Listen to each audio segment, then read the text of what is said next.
are today's results. It's been 6 months, but the number's still the same. There's no way people could sustain life there. Not humans, no.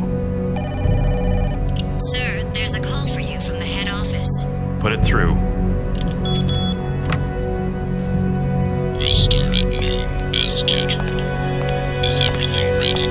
Yes, we'll be dropping 2 for each, beginning with sample T4. The rest will follow at 15-minute intervals.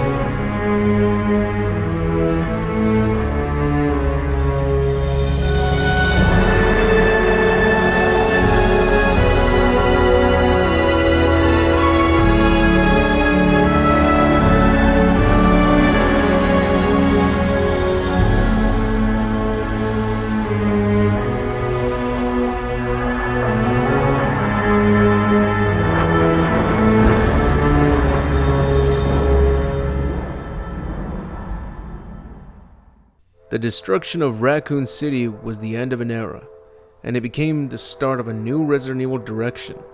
The series would go through a downward slope after Raccoon City had been destroyed, and it would become more action-packed and less frightening. It's clear as day that Raccoon City has always been the location that everyone wants the next Resident Evil game to take place in. But let's take a look at what Raccoon City would be like if it was abandoned instead of eradicated. First off, the army managed to block out every entrance and exit to Raccoon City. The only way out was by escaping underground or by taking a plane or helicopter. Most underground exits had already been destroyed, but with every exit completely blocked, then no one and no creature could escape this abandoned city. So many victims paid the price for staying put and expecting help to arrive. But with the city still intact, survivors could still be hiding and hoping for someone to rescue them. This could give us a chance to explore the city and search for survivors. And imagine if we could revisit a numerous amount of locations. Which locations would you choose? The Raccoon City Park would certainly be one of the most dangerous locations to visit. It would look like a jungle with most BOWs which would be lurking nearby, making them earn the name Hunters. But if that's what will become of the Raccoon City Park, what could we expect from the Raccoon City Zoo? We've seen the T-Virus infect zoo animals in the Outbreak series, and we've seen zoo animals get infected with the G-Virus in the comics by William Birkin himself. Either would result in an extremely dangerous area to revisit. The city streets would be flooded with zombies, including packs of Cerberus.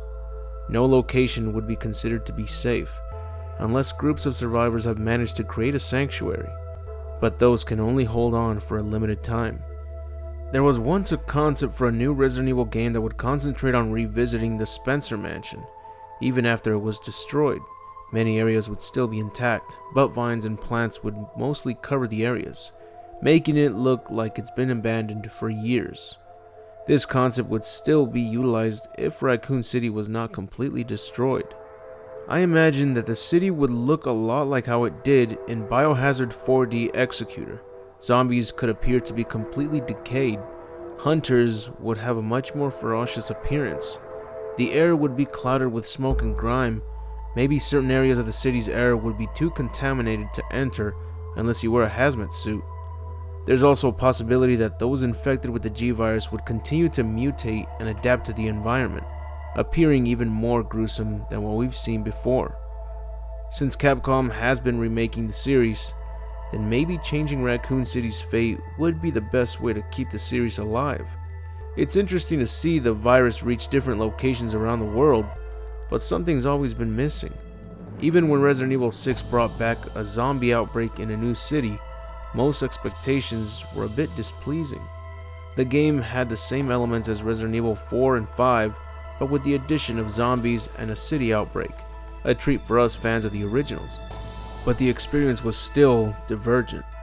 There was no familiarity with the locations, and if they stayed with Raccoon City, then we'd at least know that we'd always discover something new about our favorite doomed city.